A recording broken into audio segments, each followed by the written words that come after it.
Welcome to Ucanic. Today here in Ucanic, we have a 2015 Chrysler 300. I'm going to show you how to be able to manually open up your fuel door in case the switch is not working or the actuator that opens this doesn't work. So inside your door, this is the button for the fuel door to open it. But say this, whether the button has gone bad or the actuator that's back there has gone bad. This is the way you manually do it.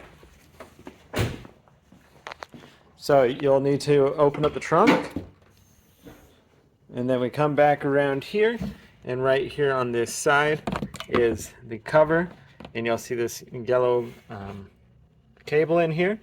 We just pull on that, and as you pull on that, it manually pulls this tab back so that you can open up your fuel door.